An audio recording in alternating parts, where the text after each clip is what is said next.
Ito yung adjustment of status or mas kilala sa tawag na green card. So, huwag kayong magko-confuse kung tinatawag tong AOS pagdating nyo dito.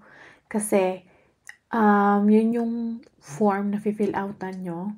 And makukuha nyo yun sa USCIS website. Make sure na dun lagi kayo kukuha kasi dapat updated yung file na makukuha nyo or form.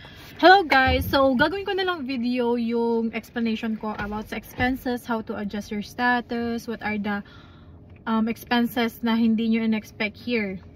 Ay marriage license. So, hindi pa siya yung actual na isasubmit ha.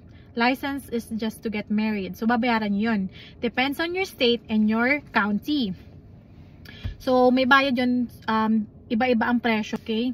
So, after yun, magpapaschedule kayo ng ceremony. We paid $35 para sa Beverly Hills in California.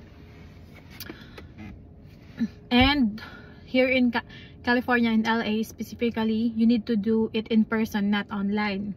Pero, nag-change kami ng county, so, nadoblehan kami ng gastos. Pero, dahil nag-change kami ng county, same day nakuha namin yung marriage license, same day nakuha namin yung marriage certificate. After na marriage ceremony, babayaran nyo naman yung marriage certificate. So, yun na yung kailangan nyo for green card. So, yung marriage certificate, mas mura yun sa Ventura County in California, $17 at the time na nagpakasal kami. Magtataas sila according to them.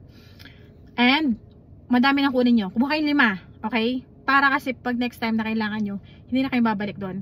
In our case, we got 2 copies lang. That's $34 sa Ventura County. Okay? So, bakit sabi nyo nakatira ko sa LA pero we use Ventura County? Kasi sa mas mabilis sa Ventura County and boundary kami ng Ventura and LA.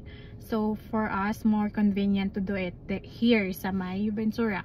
Ang binayaran naman ay $1,225. Amin, for California filers, sinubmit namin sa Chicago. Hindi ko rin alam kung bakit, but yun yung nasa guidelines. Saan namin chinek? Sa mismong USCIS website. Ito yung mismong USCIS website. So, makikita nyo dyan magkano yung filing fee ngayon. Pero, as I said before, $1,225 lang yung binayaran namin. Kasama na doon yung employment authorization at saka advance parole and yung adjustment of status. So, dito makikita nyo yung new fee schedule table. So, makikita nyo na nag-i-increase din siya kada taon. So, yung $1,225 namin na 3-in-1 na binayaran ay possible mas mataas na this year. So, makikita nyo dyan sa pinakababa, ito ay $485 for permanent resident or adjustment status. So, 26% yung ano niya, increase niya kada taon or this year. So, expect nyo na hindi na ganun yung presyo. So, dito makikita nyo pa sa baba yung iba. Kaya better na mag-apply na lang din kayo sabay-sabay.